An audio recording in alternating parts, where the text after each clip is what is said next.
is only war.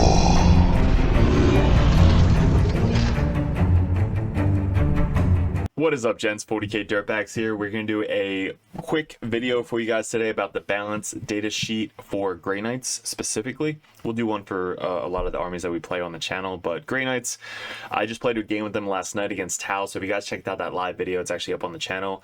Most of these videos are going to be coming up on patreon.com first, so if you guys are Patreons, appreciate the support. Wouldn't be doing this without you guys, but I wanted to talk about where Grey Knights is as a meta, as a whole, as a army, with the new Pariah Nexus, the data sheet, all the new Vex, all that stuff. So this is going to be kind of like a full rundown of the Grey Knights.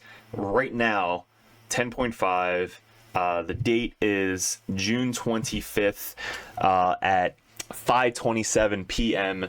Eastern Standard Time. So by the time you guys are watching this video, hopefully nothing too crazy happened.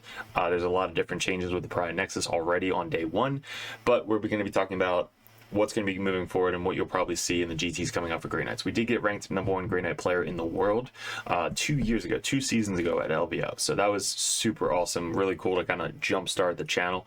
And then last year we got ranked #2 Chaos Space Marine player in the world. So we do play very competitive tournaments and lists on this channel. So if you guys are new to the channel, hit the like, subscribe, do all the YouTube stuff. We're almost close to 10,000 subscribers, and we have new merch up on the channel over on Discord. So the new merch we have coming up is Cypher. If you guys are playing Chaos Space Marine with the new Vect, he's in every single list. Kaldis Assassin is in every single list, which we're going to be talking about a lot. We're actually going to do a solo video on her on the channel. We have Codiez, who is in our fixed list. He's really, really good for Grey Knights. We have a Grey Knight Tech Priest, which is new. The Tech Marines are really hard to come by, so we started to make a print for them. And then we have the 2 Space Marine characters as well. The widgets are used every single game. The dice are 10% off if you buy any one of the widgets or models, and then obviously all the stickers. So appreciate the support. If you guys are interested, head over to Discord for that. But let's pull up the data sheet, see what changed, and then we'll go over kind of the points changes as well.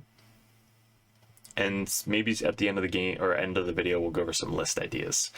So first, we scroll down to the Grey Knights. We have the Brother Librarian. One of the biggest things was the lone ops, so excluding units with lone op abilities. So you used to be able to target something 18 inches away that ignored lone op and a bunch of other roles, but now it's 12 inches, so you don't get around lone op anymore, which is fine. Like, we could still be able to do this within 12 inches of a lone op character and still nuke them, or 18 inches of somebody else and still do it. So what I really like about this, though, is Pariah Nexus has so many actions that bringing the Librarian, even though he's 120 points now, is still good, because you're able to come down, do an action, and then do this thing. So do this thing, do an action, and just kind of be chill. So I'm going to be, I ran a solo Librarian in the list yesterday, and he actually performed well. He came down on turn 3, blew up a vehicle that had 3 wounds left, and then the following turn blew up another vehicle that had 3 wounds left. So he's kind of like just hopping around, just nuking vehicles that I didn't really want to spend all my shooting trying to kill. He just came down, finished off a unit or finished off a vehicle. That way the guys had to get out, and I could shoot them and then charge the guys in the charge phase. So I still like him. Specifically in Pariah Nexus, because you can still come down and do an action and then do the Vortex of Doom. Then the Nemesis Dread Knights, they all went up at points, which we'll go over the points in a little bit, but nothing else changed. They're still really good with the guns. The AP2 and Ignore Covers was the biggest thing why people started running them. Besides that, they still wouldn't have been ran in the 10.5. And then there was nothing else. So the biggest thing for the data sheet was the 12-inch lone op for the Vortex of Doom. What's funny is Typhus's on Death Guard did not get nerfed. His still is just target something within 18 inches and can't be shot at. So another thing that I wanted to talk about at the top was the Vect. So Kaldis Assassin is still in every single list that I run. The 12-inch bubble now of Vect on all the stratagems, and now that you can use all stratagems for the free CP, this chick is going to be so clutch when stopping specific stuff that you know the army has. Let's say they have armor content. and you're shooting them with AP1 weapons. Or you can bring down your assassin within 12 inches of a unit and then shoot them with your AP1 weapons. And now if they're going to do armor contempt, it's 2 CP. So just being able to eat people's CP up a lot faster is going to be huge with the Kaldis assassin. Even if it's free with the battle tactic, it then still costs 1.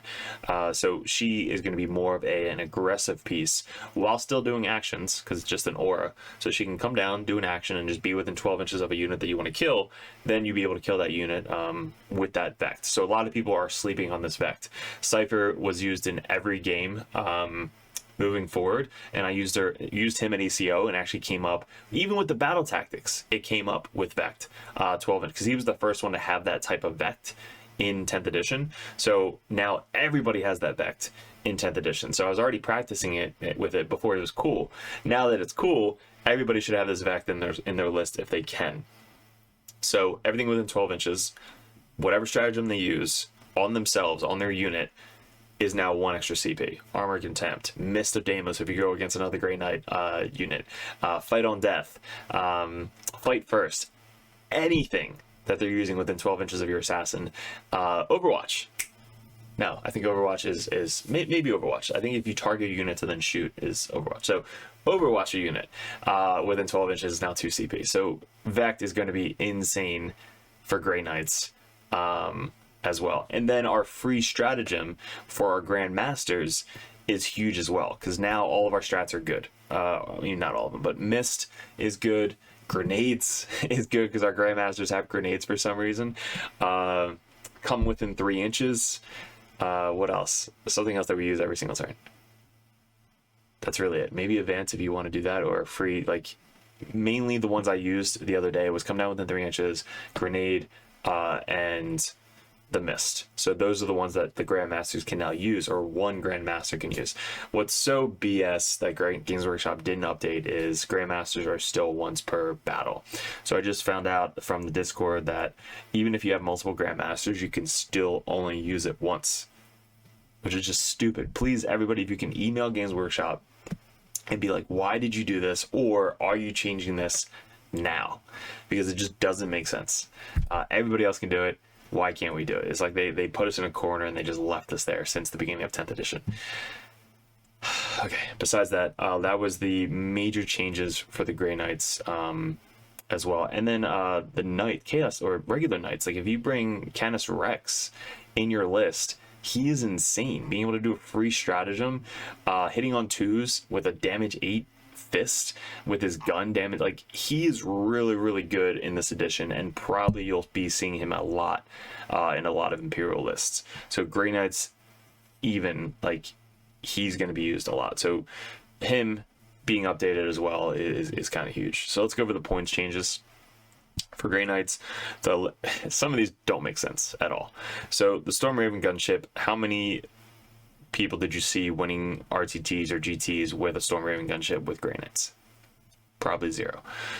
This got nerfed because of Space Marines, which ours are not anything near as good as Space Marines. Maybe they're nerfing this because they're going to be good in the new codex. I don't know. Dread Knights obviously went up. They were used everywhere. Once they started winning GTs, everybody started bringing them off the shelf. So of course they're going to keep raising the points on them. They're not going to change the rules, which is good, but they're going to raise the points. So now Nemesis Dread Knight is 205 per model. I think they started at 185. So they raised about 20 points since the new update per guy. So it's 60 points if you're running 3 of them. And then the Grandmasters went up to 210 points.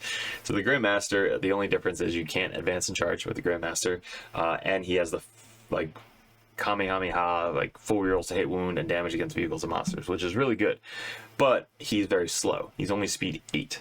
So he's not able to advance and charge. He can advance and once he can shoot, but not really worth it.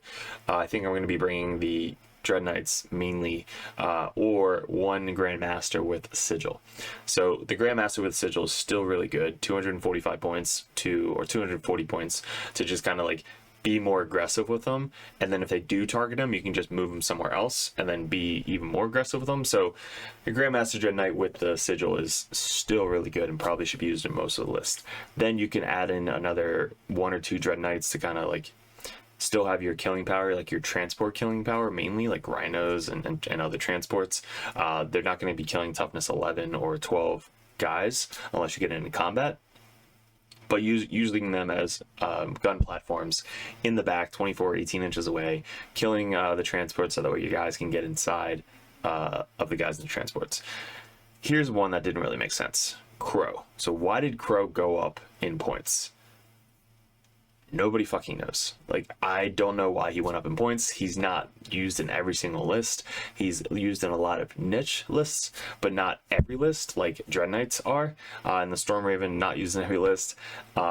But the Redeemer definitely deserved to go up. So the Redeemer was used in almost every 5 Dread Knight, 2 Redeemer, 3 Redeemer list, which is just stupid. Like, I never played the list, so I can't really give my opinion on how well or bad it is, but that's why it went up, because it was winning GTs. It was in almost every list that was winning GTs, so they have to boost it up. Crow was not. I don't know why they freaking boosted up Crow. I love Crow. It's such a cool new model. Why they boosted him up, I don't know. It kind of messed up my fixed list. My fixed list had Crow in it. Now he's not in it because the points are 15 points over. So I'm like, well, what the hell do I do? And I changed the entire list. So thanks, Games Workshop, for that. Really appreciate it. Crusader went down, which nobody used the Crusader. I think it's speed 12 now, which is cool. You can hold 16 models. You hold 3 interceptor squads in it. Maybe that's a thing, but it's only got bolters on the side, which you don't have any sidebolt ammunition, so you can't boost up the AP, so it's all AP 0, strength 4 bolters. I think it has a melta gun and assault cannon. So Land Raider Crusader sucks. Redeemer's so much better, but it's 65 points more. And then the Nemesis Dread Knight, so that was basically it. Everything else stayed exactly the same. So where do I see Grey Knights in Pariah Nexus? I think Grey Knights as a whole is still really good, still competitive. I played the game against Brian last night with Tau, and we played fixed. So we were testing out fixed to see if Grey Knights can do fixed, and with the new Pariah Nexus rules, with the terrain, all the stuff updated, they're still really good with fixed. They're probably the best army still with tactical. You just need more units to do actions. You don't want to be spending 205 points for your Dread Knight to do an action, because then it can't shoot. So bringing Canis Rex in as an ally and getting rid of some Dread Knights, or vice versa, that is going to be more beneficial to Pariah Nexus. Having Inquisitor Henchmen are going to be great to adding in. I think they're 50 points. Having an Assassin still in every single list should be good, whether using her more offensively or defensively to do actions. Like, even if you don't use the Vect, or you're getting better at practicing using the Vect, because everybody's going to need practice, including myself. That is what you're going to be practicing, getting better with the Vect with her, because we were playing her without Vect, honestly. Like, we were Vecting rerolls, and that was it. So now that you can Vect literally anything within 12 inches, she's going to be used everywhere, and everybody should have her. That's going to be used in Pariah Nexus a lot. Getting used to seeing Vect on the other side of the table. So having another unit with a character or an assassin, you have to kill that thing as soon as possible. Cypher being on the other side of the table, come down within 3 and just nuke Cypher off the table, because coming down within 3 doesn't proc the extra CP because you're not on the table yet. So like coming down within 3, coming down within 6, any of those strats you're using off the table doesn't affect because you're not on the table. So you can still come down within 3 and then just kill the assassin or kill the other character as soon as possible, and we do it the best with Grey Knights. So another tech that we tested out was the Grandmaster Solo. So Grandmaster Solo coming down turn 1 with First of the Fray. You can do that for fixed because you come down in the opponent's deployment zone, which is 3 points, by the way, for 1 unit and 4 for 2 units. So even if you have 1 unit in the opponent's deployment zone, you're getting a 15 out of 20 for secondaries. That's not bad. And then if you get 2 in a couple times, you're going to go up to like 16, 17, 18. If you get 2 on turn 1, if you go second, you're going to max out on behind enemy lines on turn 5. So behind enemy lines still really good for Grey Knights. And then deploy teleport homers, which is the deploy Pariah Nexus, whatever it's called. I don't know what it's called. The Pariah Nexus one for deploy teleport homers is still 3-4. No, 4 in the opponent's deployment zone, 2 in the center. So being Grey Knights, First of the Fray helps us come down within 3 inches for free because of the Grandmaster, and then you can deploy teleport homers with him, which he's a 2-up 4 up, 7 wounds, and T5. So he's a really tanky boy, not into Tau railguns, but they'd have to roll, if it's D6 plus 1, they have to roll 6 to kill him, and that's if I fail my 4 invuln save. But at least he helps with the CP issue that Grey Knights have with fixed. That's why Cody is in the list. But if he comes down for free within 3 inches on turn 1, first of the fray, in a defensive position, right, in the opponent's deployment zone, like come down all the way in the corner behind a wall or something, so that way you just come down for free, so you still have 1 CP. You do an action for deploy for 4 points, and you get behind enemy lines for 3. So that one model, turn 1, gets 7 points for you for free for 0 CP. That's what I tried out. I actually liked it. Then what we realized that you can't do another free strat with another Grandmaster, because the other Grandmaster was with the 10-man Paladin unit. So on the next turn, I came down within 3 inches for free, thinking that I could do it. Couldn't, so I cheated. So one of my Grandmasters was like, yeah, you can't do that. I'm like, oh, fuck. So it says once per battle, somebody can use this ability. So I thought each Grandmaster can use their ability once per battle. So you bring 3 of them, you got at least 3. No, it's 1 freaking model once per battle, even if you have 3 of them, which is dumb. So you use it for that fixed one, first of the fray, come down within 3, whatever. If you don't have that tactic and you're just doing tactical, your Grandmaster on foot with 10 Paladins coming down within 3 inches on top of 1 or bottom 1 because you're going second, and then just nuking something with Sigil. So that's still a really good tactic. And then if they shoot you and they're not shooting with a ton of firepower, you can just spend 1 CP for Armor Contempt. Or if they get within you, you just get off the board for 1 CP. And if they want to stand there and just shoot you with a ton of heavy shots, you just Sigil away. So that unit is now even more powerful just because of the extra CP once per game. Imagine it once per battle round. That would be busted. Grey Knights would probably be A plus, if not S tier. So that's some tactics you could do with the Grandmaster. With the Dread Knights, still I use them as fire platforms, keeping them far back. Now they're more in points, you have to keep them more protected. When they were 185 points, you can just be super aggressive with them and have more bodies on the table. Now you're having less bodies on the table, and they're still toughness 8, so they're going to die as fast as they did before. So make sure that you're using them to trade well. If you have them on the table and they're getting shot at before you get to shoot with them, you're not playing them right. You're not deploying them correctly. You're not moving them behind cover correctly. You're getting shot before they get to make their points back. If they come out and kill a Rhino, the Rhino's 75 points. They didn't really make their points back. But if they came out, killed a Rhino, and then killed the guys inside the Rhino with another one, and then didn't get shot back because of how you placed it, they made their points back. So you have to use them more strategically, I would say, and just be more defensive and stay 18 inches away with their flamer. And if you're too close at 18 inches, stay 24 inches away and just use the side cannon, so that way you don't get shot by something else. So that would be my suggestion for the Dread Knights. Libby, still really good for tactical and fixed. Drago, still in every single list that I bring, the 6-inch charges. So he's able to come down, steal an objective, camp an objective at like 17 OBSEC for his unit, and even get in the backfield. So Grey Knights, guys, I think are in a really, really good position right now in the meta. Check out my video live against Brian for the Tau matchup, and we almost basically table Tau with our fixed no Dread Knight Grey Knight list. So hopefully you guys enjoyed that. Let me know in the comments below what you liked, didn't like, how we can improve on the channel. The new mics we got, legit in that video. So leave a comment in that video about the mics, because we just upgraded to wireless mics for streaming. So the streaming guys are just getting better and better. Like the channel is growing.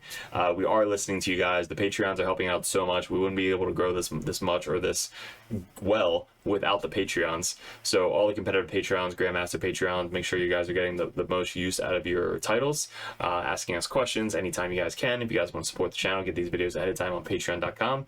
Head over to patreon.com first, and give me some suggestions to do. What videos you guys want to see coming up for Pariah Nexus. I have a whole list of stuff that we're going to be doing. There's just so much to talk about. There's not enough time, but so much to talk about as soon as possible. So guys, I really appreciate it. Let me know in the comments below what you liked, and we'll see you in another balanced data sheet for another army that we did on the channel. So appreciate it, good luck, and we'll see you in another video soon.